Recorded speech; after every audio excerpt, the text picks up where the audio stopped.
नमस्कार, स्वागत है आपका एनएच विशेष में। मैं हूं सनी गंगा सागर आपके साथ में। इस बुलेटिन में आपको दिखाएंगे वो बेहद खास और अहम खबरें जो आपके लिए जानना बेहद जरूरी है। और शुरुआत करेंगे सबसे पहले वो वाले पनीर से बच के। जी हां, यह हमें इसलिए कहना पड़ रहा है क्योंकि लगातार पनीर को लेकर जो शिकायतें सामने आ रही है वो चौंकाने वाली है, आपके और हमारे स्वास्थ्य के साथ खिलवाड़ करने वाली है। और इसीलिए आपको सतर्क करने के उद्देश्य से, सावधान करने के उद्देश्य से ये खबर बेहद अहम हो जाती है।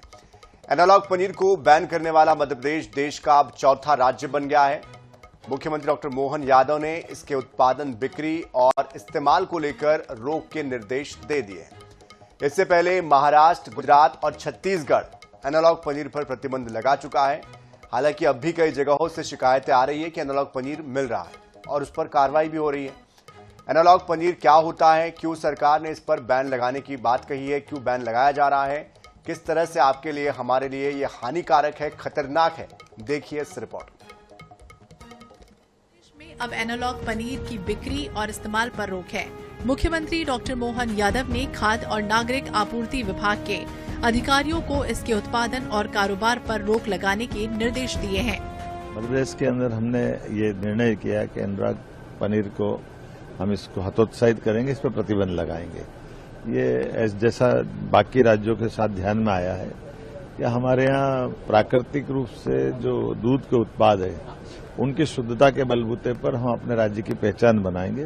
दूध का उत्पादन बढ़ाने की दिशा में हम आगे चल रहे हैं, लेकिन किसी प्रकार की इस प्रकार की गतिविधियों को हम बढ़ावा नहीं देंगे। एनालॉग पनीर असली डेयरी पनीर का विकल्प होता है। इसमें दूध की जगह या दूध के साथ वनस्पति, पाम ऑयल या स्टार्च जैसी सामग्री का इस्तेमाल होता है। कम कीमत के कारण होटल, रेस्टोरेंट, कैटरिंग में इसकी खपत ज्यादा है। महीने में करीब 9 से 12 हजार क्विंटल एनालॉग पनीर बाजार में खपने की बात सामने आई। बाजार में रोज करीब 300 से 400 क्विंटल खपत होने का अनुमान है। इस हिसाब से 9,000 से 12,000 क्विंटल हर महीने इसकी बिक्री होती है। डेयरी पनीर यानी दुग्ध से बना असली पनीर 350 से 450 रुपए प्रति किलो मिलता है। एनालॉग पनीर 150 से 250 रुपए प्रति किलो मिलता है। सस्ता होने के चलते इसकी खपत तेजी से प्रदेश के बाजारों में बढ़ी है। हालांकि एनालॉग पनीर होना अपने आप में इसे जहरीला नहीं बनाता, लेकिन घटिया या मानकों के विपरीत फैट और सामग्री का इस्तेमाल सेहत के लिए जरूर नुकसानदेह हो सकता है। खराब गुणवत्ता वाले फैट से बैड कोलेस्ट्रॉल बढ़ने का खतरा बढ़ता है। खराब सामग्रियों का इस्तेमाल किया तो दिल से संबंधित बीमारी हो सकती है। ज्यादा कैलोरी से मोटापा बढ़ने की आशंका बनी रहती है। गैस और पाचन से जुड़ी समस्या इससे हो सकती है। लंबे समय तक खराब गुणवत्ता वाले फैट को खाने से लिवर पर असर पड़ता है। फिलहाल एनालॉग पनीर पर बैन लग गया है, लेकिन इसकी बिक्री को पूरी तरह से खत्म करने में समय लग सकता है। ऐसे में लोगों को भी ये ध्यान रखना है कि सस्ता पनीर खरीदने से पहले लेबल जरूर देखें। खुले और बिना लेबल वाले पनीर को खरीदने से बचें। INH 24/7 के लिए भोपाल से गौरव गुप्ता की रिपोर्ट।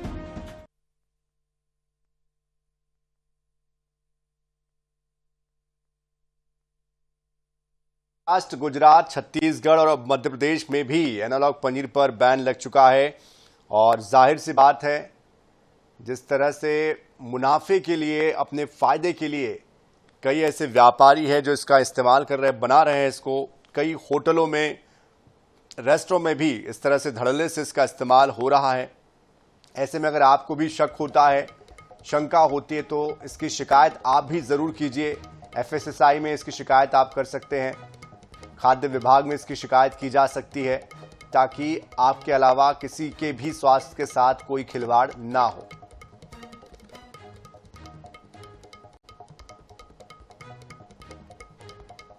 और इस पूरी खबर पर अधिक जानकारी के लिए हमारे साथ हमारे संवाददाता गौरव गुप्ता जुड़ चुके हैं। सीधे उनका रुख करते हैं। गौरव, लगातार शिकायतें मिल रही थी, ऐसे में अब सरकार ने गंभीरता दिखाई है। किस तरह की कार्रवाई अब तक की गई है और क्या लोगों से, खासतौर पर उन जो विक्रेता है या जो रेस्टोरेंट के, होटल के मालिक हैं, उनके लिए क्या गाइडलाइन जारी की गई है, क्या कहा गया है? देखिए बिल्कुल, क्योंकि जिस तरीके से एनालॉग पनीर जो है देश में मध्य प्रदेश से पहले 3 राज्यों में बैन था, उसके बाद अब मध्य प्रदेश जो है चौथा राज्य होगा जहां पर एनालॉग पनीर पूरी तरह से बैन होगा। इसके लिए मुख्यमंत्री ने निर्देश दे दिए हैं और खाद्य विभाग खाद्य एवं आपूर्ति विभाग है वो अब इस पर पूरी तरह से कार्यप्रणाली तैयार कर रहा है कि किस तरीके से एनालॉग पनीर को लेकर कार्रवाई की जानी है। क्योंकि देखिए एनालॉग पनीर जो है मार्केट में अभी भी बड़ी मात्रा में अवेलेबल पहले से मौजूद है, कुछ बाद से इस पर बैन घोषित किया गया है और कहीं ना कहीं जो मार्केट में पहले से जो बिक रहा पनीर है उसको किसी तरह से मार्केट से हटाना होगा। ये अभी सबसे बड़ी चुनौती खाद्य विभाग के सामने है। एनालॉग पनीर अभी तक धरने से मार्केट में बिक रहा था। बताना चाहूंगा कि 9,000 से 12,000 क्विंटल तक ये मार्केट में बिक रहा था मध्य प्रदेश के मार्केट में। और कहीं ना कहीं जो इसका आंकड़ा अगर हम टन में देखें तो 1200 टन के आसपास इसका हर महीने का जो आंकड़ा है बिक्री का वो अब तक सामने आया है। अब ऐसे में इस पूरे मटेरियल को किस तरीके से बैन करना है इस पर अब कार्यप्रणाली जो है बनाई जा रही है। क्योंकि देखिए अगर एनालॉग पनीर की बात करें तो ये वो आर्टिफिशियल पनीर होता है जो वनस्पति घी और अन्य सामग्रियों से बनाया जाता है। हालांकि इसको किसी भी तरीके से पूरी तरह से हानिकारक शुरुआत में नहीं कहा गया, इसको अनुमति दी गई थी। नहीं, अगर इसमें किसी भी तरह की गलत मिलावट हो जाए या गलत तरीके का प्रोडक्ट इसको बनाने में इस्तेमाल किया जाए तो उसे दिल की बीमारी और पाचन तंत्र से जुड़ी हुई कई बीमारियां होने की संभावना रहती है। और इसी के चलते देश भर के 3 राज्यों ने पहले ही इसे बैन कर दिया था और अब मध्य प्रदेश ने भी इसे बैन कर दिया है। अब मुख्यमंत्री के निर्देश के बाद खाद्य विभाग इस पर कार्रवाई के लिए साफ तौर पर कल से ही मार्केट में नजर आएगा और जितने भी डेयरी प्रोडक्ट्स हैं जो डेयरी मालिक है उनको इस मामले को लेकर पूरी तरह से हिदायत भी दी जाएगी कि किसी भी तरीके से इस तरह का पनीर अब मार्केट में ना बेचा जाए। देखिए एनालॉग पनीर की अगर हम बात करें तो सबसे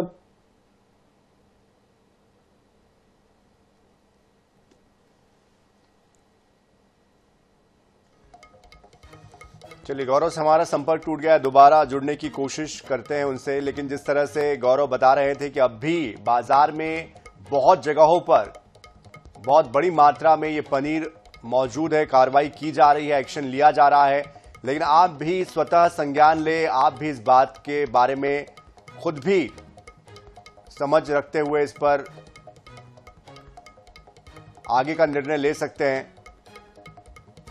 तो रंग नीला होने का मतलब है उसमें स्टार्च या मिलावट, एनालॉग या नकली पनीर बहुत ज्यादा सख्त या रबड़ जैसा खिंचता है। अगर आप उसको देखें, जांच करें उसकी, आप असली पनीर का रंग बदलता नहीं है, दूध से नहीं बनता है एनालॉग पनीर, बल्कि ये केमिकल जैसी जो पदार्थ होते हैं उनसे बनते हैं। वनस्पति के तेल, मिल्क सॉलिड और स्टार्च का भी इसमें इस्तेमाल होता है, कुछ केमिकल का इस्तेमाल भी करते हैं जिसके बाद ये बनता है। एम्पलीफायर और स्टेबलाइजर मिलाए जाते हैं जिसकी वजह से ये बनता है। एनालॉग पनीर में लागत चूंकि कम आती है, मुनाफा ज्यादा होता है, इसीलिए धड़ल्ले से इसका इस्तेमाल हो रहा था। लेकिन ये सेहत के लिए बेहद खतरनाक, हानिकारक है, कैंसर जैसी बीमारी तक इससे हो सकती है। ऐसे में आप जरा सोचिए कि अगर आप पनीर के मुरीद हैं, आप पनीर खाना पसंद करते हैं और पनीर आपका अगर फेवरेट है और आप ऐसी जगहों पर पनीर खाते रहें जहां पर एनालॉग पनीर का इस्तेमाल होता हो, तो ये आपकी सेहत को अब तक कितना नुकसान पहुंचा चुका होगा। तो ये आपकी जागरूकता के लिए जानना बेहद ज़रूरी है कि असली और नकली पनीर में आप अंतर कर पाए, समझ पाए कि कौन सा पनीर असली है और कौन सा पनीर नकली है, ताकि आप और आपके प्रियजन स्वस्थ रह सकें।